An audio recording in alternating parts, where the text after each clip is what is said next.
Good morning, everybody, and thank you very, very much, Tina. Thanks. I think it's safe to say that when it comes to this fight against modern slavery, and that's exactly what it is, Tina sets the gold standard.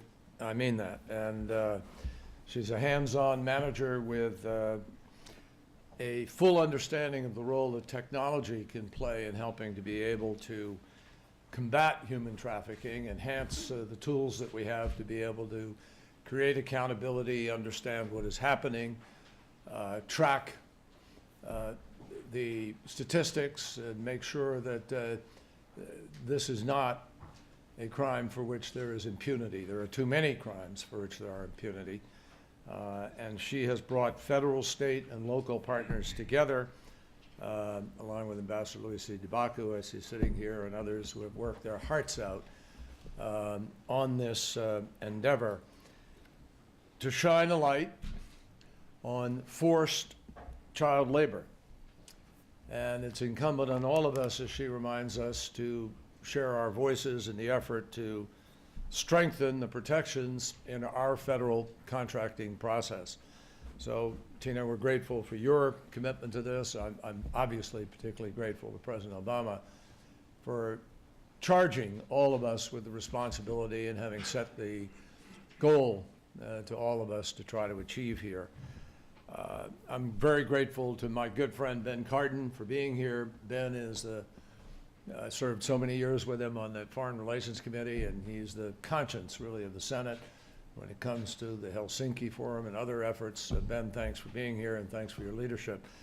And I'm grateful, to every single one of you for taking the time to be here and being part of this effort. This is one of those things that kind of exists. People know it exists. They know it's wrong, and yet it continues, sort of a subculture, if you will, underneath the radar in too many cases, above the radar in some, and we need to put all of it above the radar and hold all of it accountable. For that, it will take all of the business leaders who are here, the federal contractors, the anti-trafficking NGOs, and folks who just happen to come equipped with a conscience. And that is important. President Obama summed up this mission. Our fight against human trafficking is one of the great human rights causes of our time, he said. And the United States will continue to lead it in partnership with you. I particularly also want to thank Senator Corker. He isn't here at this moment, I think, but he has agreed to take this issue up as one of the top priorities of the Senate Foreign Relations Committee. And in his role as the new chairman, we look forward to working with him in that endeavor. I'll just share with all of you that this issue is somewhat personal to me. Going back to my time as a young prosecutor in Boston in the 1970s, hate to give a date, but a lot of people did not consider violence against women to be a crime back then, believe it or not. They saw it as cultural, not criminal. So we had to do a lot of educating and some prosecuting, needless to say. I am very proud that I launched one of the very first in the country violence against women divisions within the district attorney's office. In addition, I hired a young woman who later became really nationally known, Amy Singer. For her advocacy, she became our victim witness assistance leader in the office and carved out a tremendous path for how we help people to avoid being twice victimized, once by the crime and then by the system. And that is not a small challenge to meet. In addition, we created a priority prosecution unit where we took these cases and fast-tracked them as felonies and moved them through the system with prosecution from date of arrest to date of conviction in less than 90 days. So if you focus on it, you can do things about it. I even tried a case that nobody in the office believed we could try and win, which charged a John with prosecution of rape of a prostitute. And people said, how can you possibly have the rape of a prostitute? Well, you can. Against will is against will, and violence is violence. So we were able to show that you can make a difference if leaders in government commit themselves to the effort, and that is what President Obama is working so hard to make certain we do. And I'm privileged, I'm happy that as Secretary of State I get to dovetail into this. There are huge global implications, obviously, but there are also, you know, it's criminal justice, it's got a lot of other hats that are worn here. But I'm delighted to be part of a team that makes it clear that we're going to challenge this notion that money can buy anything. Money may be able to buy a lot of things, but it should never, ever be able to buy another human being. So,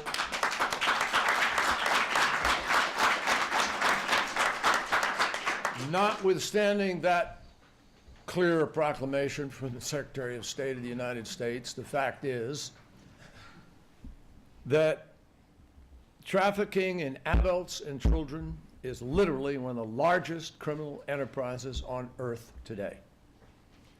More than 20 million people are victims globally, and profits for this crime exceed $150 billion a year. The United States is the first to acknowledge that no government anywhere is doing enough. We include ourselves. We can do more, and that's why we have a whole of government initiative to pull everybody together and try to create accountability in our own system. But whether it comes in the form of a young child, and there are unbelievable numbers of children abused by this, who are compelled to work in a brothel. Yes, a lot of people relate quickly and automatically to the sexual component of this, but it's much more than that. There are women and children enslaved as domestic workers, or working for companies at sub-wages and subpar benefits and no benefits, and unbelievably abusive conditions and hours. There are fishermen on the sea today who are pressed into labor and who aren't paid, or mere subsistence. And the victims of this crime are robbed across the board of their right to be able to live lives as they choose for themselves. So if you dig deeper, you begin to see that modern slavery does not exist in a vacuum.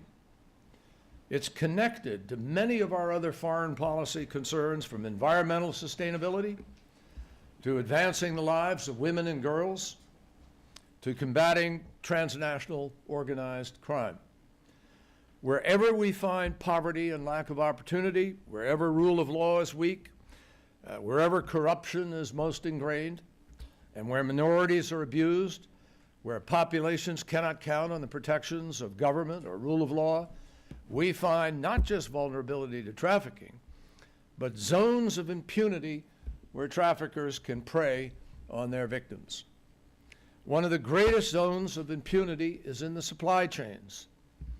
The sources of the problem include individuals desperate for work, unscrupulous labor brokers who lie to recruit those workers, companies greedy for profits who turn a blind eye to abuses, and customers looking to just save that extra dollar or two without regard to what the implications of those savings may be.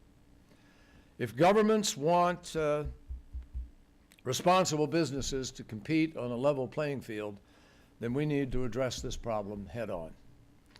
Now, some of the worst abuses happen in places that we rarely think about. Within the supply chains of electronic companies, logging and mining industries, onboard fishing vessels, as I mentioned, in processing plants.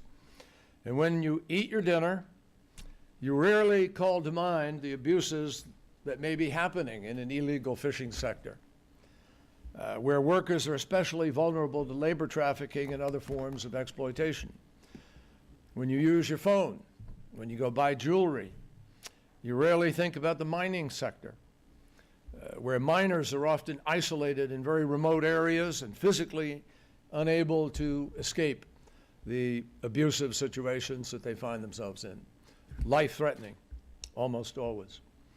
And when we purchase produce at a grocery store, you rarely think about farm workers right here in the United States, who in some cases are paid substandard wages and live in horrific conditions with physical and verbal abuse, sexual harassment, and discrimination.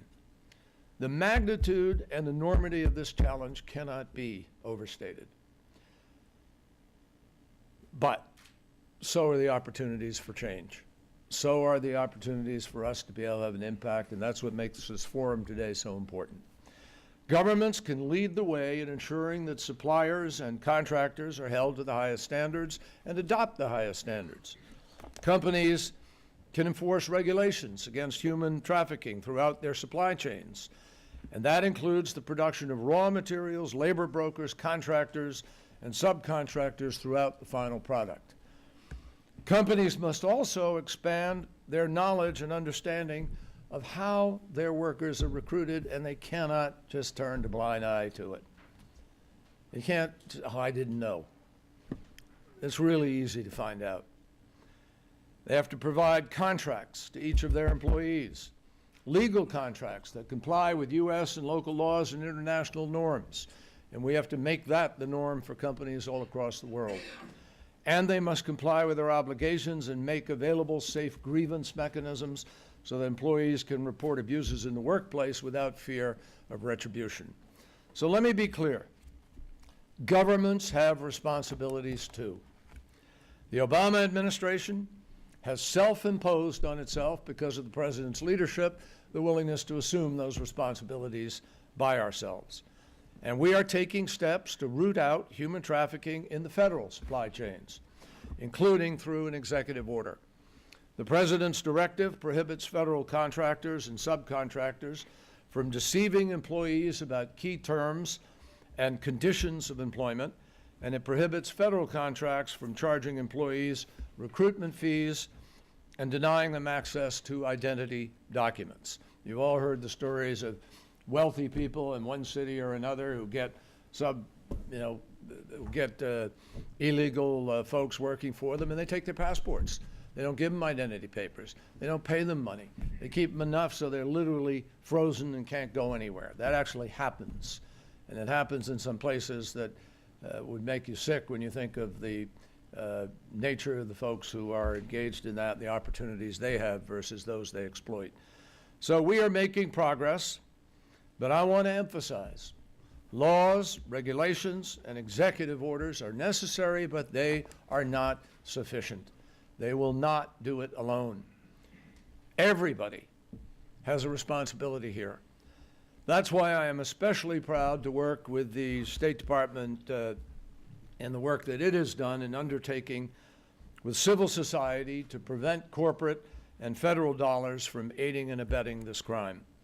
We've teamed up with the NGO Verite in order to develop a range of tools and resources for all businesses, not just federal contractors. And our Trafficking in Persons Office has asked Verite and its partners to investigate and map out the risk of trafficking in global and federal supply chains. As part of that effort, Verite has just published a report that zeroes in on the warning signs for human trafficking in 11 key sectors. And the report is a resource not only for federal contractors, but also for any corporation that wants to be part of this solution. And that is how, in the end, we're going to stop this crime. And that is the way we are going to change things for the better, which is our obligation. I have faith that we can win this fight. I really do. And when we do, let me tell you, it's not going to be the first time that we have come together to right a wrong in this world. We'll be marching in the footsteps of men like William Wilberforce, who for more than 30 years fought for the abolition of slavery throughout the British Empire. That was a tough task then. And we know from our own experience, I know from my own experiences as a student in the 1960s, how that fight had to carry on for a long time, and it is not yet even finished, but we have made extraordinary progress. Wilberforce knew that it means something to be on a moral mission, and his words ought to continue to inspire us today. He said, having heard all of this, much of what I've just said, you may choose to look the other way, but you can never again say that you did not know. Human trafficking often happens in places which we really think to look in. But today, we're just not looking the other way. We all know about the ravages of modern slavery, and we're determined to live up to our responsibilities to say no more, never again, and to realize the vision of a world that is more caring, more accountable, more just, a world ultimately that will be free from this kind of slavery. So for these reasons and many more, I am especially pleased to present this year's Presidential Award for Extraordinary Efforts to Combat Trafficking in Persons to the Coalition of Immokalee Workers. And I would ask if they would come up here and we'll read the citation and present them with the award.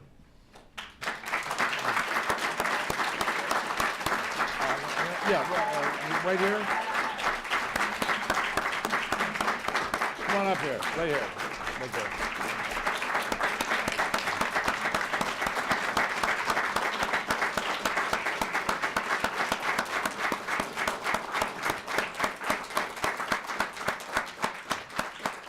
If you'd all, you can remain standing or sit, but let me just read to you quickly. Those of you who know Florida's tomato sector already know about the risks of forced labor, and some farm workers in Florida are in the fields for 12 hours a day, 7 days a week. They live in deplorable conditions. They suffer beatings and sexual harassment, and many are paid hardly anything for the tomatoes that they pick. But thanks to the Coalition of Immokalee Workers Fair Food Program, the tomato workers in the fields do not have to face these abuses. The Coalition of Immokalee Workers have organized communities, stood by tomato workers for more than 20 years, and changed the face of this industry. They've pioneered a zero-tolerance policy that puts workers and social responsibility at the absolute center. Their program ensures a price premium, which buyers agree to pay directly to the farm worker. And the coalition provides worker-to-worker training sessions on site around the clock. They make certain that there are health and safety committees on every farm. And they've already enlisted the major support of buyers from McDonald's, Burger King, Subway, to Whole Foods, Trader Joe's, Compass Group, and Fresh Market. And we also recognize the coalition for partnering with law enforcement to combat human trafficking. They've helped uncover and investigate several farm slavery operations across the southeastern United States. I hope everybody hears that. Farm slavery operations across southeastern United States. Over the past 15 years, 9 major investigations and federal prosecutions have freed more than 1,200 Florida farm workers from captivity and forced labor, with the coalition playing a key part in the 7 of those operations. And the coalition has effectively eradicated human trafficking in the farms that participate in their Fair Food program. That is an extraordinary accomplishment. It reminds all of us not just of the work that we have to do, but that dedicated individuals like those here with us today from the coalition can strike out against injustice, break down barriers, and make the world of difference. So it's my honor to present the Coalition of Immokalee Workers with this award, which reads, for its extraordinary efforts to combat human trafficking by pioneering the Fair Food program, empowering agricultural workers, and leveraging market forces and consumer awareness to promote supply chain transparency and eradicate modern slavery on participating farms. We award this presidential award. Thank you.